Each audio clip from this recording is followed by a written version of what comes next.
લાંબા સમયથી શાંત રહેલો ઇથિયોપિયાનો હાઈલી ગુબ્બી જ્વાળામુખી અચાનક ફાટ્યો છે. આ જ્વાળામુખી ફાટવાથી દુનિયા માટે એક મોટી ચેતવણી છે. આશરે 10 થી 12,000 વર્ષોથી શાંત રહેલો આ જ્વાળામુખી જ્યારે રવિવારે ફાટ્યો તો તેની રાખ હજારો કિલોમીટર દૂર ભારત સુધી પહોંચી ગઈ.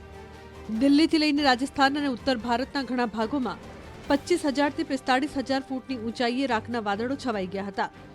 આ ઘટના દર્શાવે છે કે ધરતી અંદર ધરબાયેલા ઘણા જ્વાળામુખી ભલે શાંત લાગતા હોય, પરંતુ અચાનક તેનું ફાટવું દુનિયાના વાતાવરણ, ભૂગોળ અને લોકોના જીવનને પલટી શકે છે.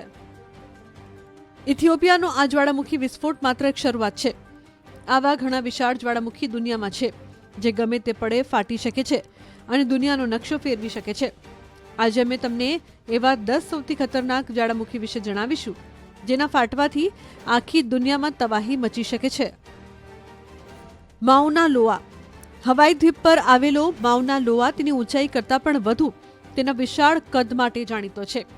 13,681 ફૂટ ઊંચો આ જ્વાળામુખી 1843 થી અત્યાર સુધી 33 વખત ફાટી ચૂક્યો છે.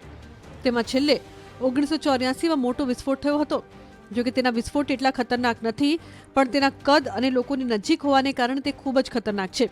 વૈજ્ઞાનિકો તેને દુનિયાનો સૌથી વધુ મોનિટર કરાતો જ્વાળામુખી માને છે.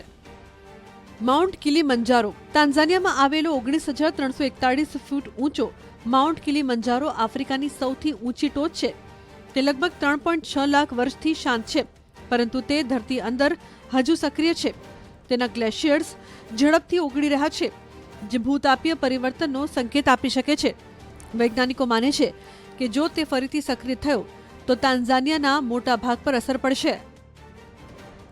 Mount Fuji. 12,388 ફીટ ઊંચો માઉન્ટ ફુજી જાપાનનો પ્રતીક માનવામાં આવે છે. 1707ના ભયાનક હોએઈ વિસ્ફોટ પછીથી તે શાંત છે.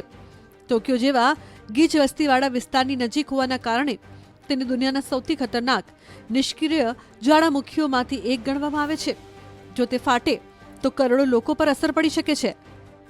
Mount Saint Helens. અમેરિકાના વોશિંગ્ટન રાજ્યમાં આવેલો 8,363 ફીટ ઊંચો માઉન્ટ સેન્ટ હેલેન્સ 1980ના ભયાનક વિસ્ફોટ માટે કુખ્યાત છે. આ વિસ્ફોટે આખા પર્વતનું રૂપ બદલી નાખ્યું હતું. 2008થી તે શાંત છે, પણ હજી પણ તેના પર સતત નજર રાખવામાં આવે છે, કારણ કે તે ફરીથી ફાટવાની શક્તિ ધરાવે છે.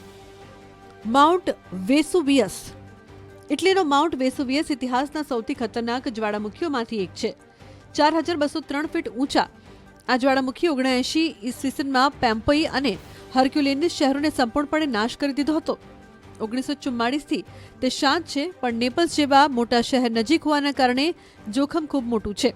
જો તે ફરીથી ફાટશે તો લાખો લોકોની જિંદગી જોખમમાં પડી શકે છે. માઉન્ટ એટના. ઇટલીના સિસિલી દ્વીપ પર આવેલો માઉન્ટ એટના 10,922 ફૂટ ઊંચો છે અને તેને યુરોપનો સૌથી સક્રિય જ્વાળામુખી માનવામાં આવે છે. તે હજારો વર્ષોથી સતત ફાટી રહ્યો છે. 2021માં પણ તેમાં મોટો વિસ્ફોટ થયો હતો. તે ભૂમધ્ય સાગર અને યુરોપની હવામાન પર અસર કરવાની ક્ષમતા ધરાવે છે. માઉન્ટ રેનિયર. અમેરિકાનો 14,410 ફૂટ ઊંચો માઉન્ટ રેનિયર દેખાવમાં બરફથી ઢંકાયેલો શાંત પર્વત લાગે છે, પણ અંદરથી તે ખૂબ જ ખતરનાક છે. તેના ભારે ગ્લેશિયર્સ કોઈપણ વિસ્ફોટ સાથે ભયાનક લાવા પેદા કરી શકે છે, જે આખા શહેરને વહાવી શકે છે. વૈજ્ઞાનિકો તેને અમેરિકાનો ટાઈમ બોમ્બ કહે છે. માઉન્ટ તારાનાકી. ન્યૂઝીલેન્ડનો 8,263 ફીટ ઊંચો માઉન્ટ તારાનાકી 1850 પછીથી શાંત છે. તે તેની સુંદર અને લગભગ પરફેક્ટ કોણ આકાર માટે પ્રસિદ્ધ છે, પણ વૈજ્ઞાનિકો ચેતવણી આપે છે કે તેમાં અચાનક મોટો વિસ્ફોટ થવાની શક્યતા છે, જે આખા નોર્થ આઇલેન્ડને અસર કરી શકે છે. માઉન્ટ તંબોરા. ઇન્ડોનેશિયાનો 9,350 ફૂટ ઊંચો માઉન્ટ તંબોરા 1815ના ભયાનક વિસ્ફોટ માટે જાણીતો છે.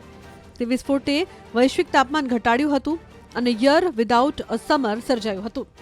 લાખો લોકો ભૂખ અને ઠંડીથી મરી ગયા હતા. હાલ તે શાંત છે, પણ જો ફરીથી સક્રિય થશે તો તેની અસર આખી દુનિયા પર પડશે. માઉન્ટ પેલે. કેરેબિયન દ્વીપ માર્ટિનિકેમાં આવેલો 4,583 ફૂટ ઊંચો માઉન્ટ પેલે 1902માં ફાટી 30,000 લોકોની જિંદગી ગળી ગયો હતો. ત્યારથી તે શાંત છે, પણ તેને દુનિયાના સૌથી ખતરનાક નિષ્ક્રિય જ્વાળામુખીઓમાંના એક ગણવામાં આવે છે.